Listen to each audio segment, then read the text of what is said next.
Oregon Joint Line! Hi everyone. The Oregon Joint Line is specifically set in 1969 because it was the last year of independence for the Northern Pacific and Great Northern Railroads that make up the Oregon Joint Line before they were merged into the Burlington Northern in 1970. A few years back, my good friend Chris King suggested I should have a Burlington Northern post-merger operating session. That idea has stuck with me ever since, but I wasn't sure how interesting a one-railroad operating scheme would be on a layout built to host two railroads. When another good friend gave me some Milwaukee Road locomotives for Christmas last year, I didn't know what use I would have for them.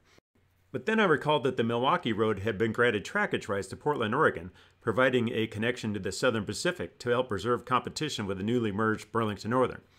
At that point, I realized I could also extend the Milwaukee Road deep into Oregon Joint Line territory, specifically to Emigrant, Oregon, to connect with friendly competitor Union Pacific. And because the former Great Northern Yard at Dayville would become redundant with the Burlington Northern consolidating yard operations at the former Northern Pacific Monument Yard, Dayville could then become the Milwaukee's yard on the Oregon Joint Line. Setting up for a single session with major changes to the Oregon Joint Line's operating scheme is a lot of work, but since I use car tabs for car forwarding, it's a lot easier than it would have been if I was using car cards or a computerized card forwarding scheme. And this isn't the first time I've made major changes for a single session. Obviously, the car tabs are distracting from a visual standpoint, but their flexibility has really opened up the possibilities to make significant changes very quickly, which keeps our operating sessions from becoming stale. My good friend Ole Melhouse loaned me all these Burlington Northern locomotives for the session.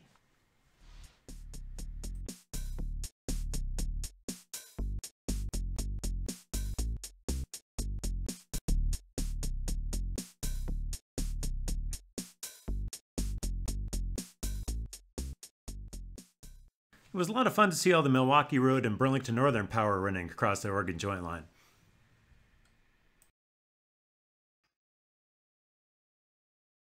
And it was also interesting to put together rainbow consists from what were previously competing railroads, just like what I saw in my Western Washington hometown after the merger.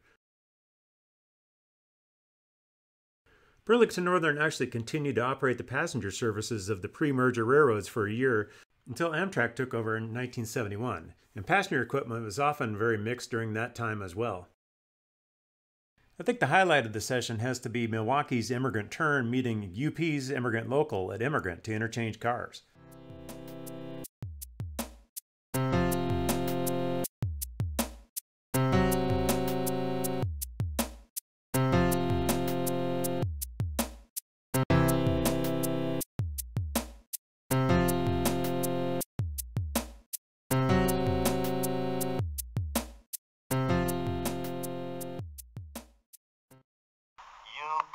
Emigrant Local to the Milwaukee.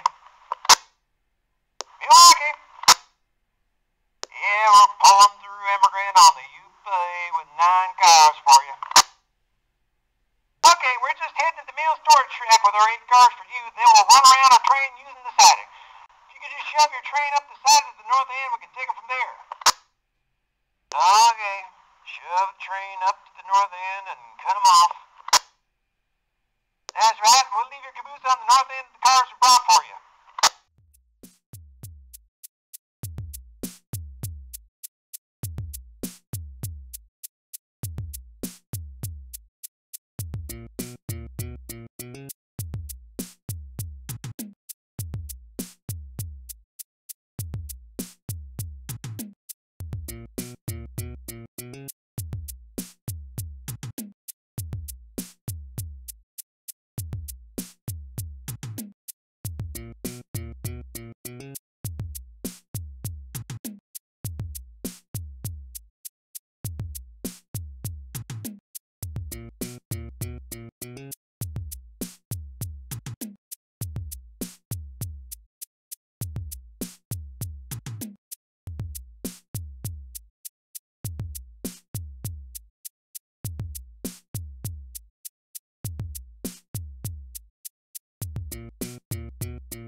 Pay to the Milwaukee. You guys pull up a little bit so we can grab our caboose. Yeah, we're in the middle of making our airtest right now, so it'll be a bit. Looks like another 12-hour day on the you pay.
Once the smoke cleared at Immigrant, then the Burlington Northern's Immigrant local could come up and switch the mill.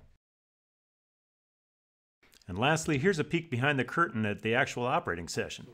Since that end of the world's all screwed up, if you put a caboose on the track 3. They'll have to go until noon because there's 2 retakes. So the retakes. Thanks for watching, everyone. Oregon Join Line!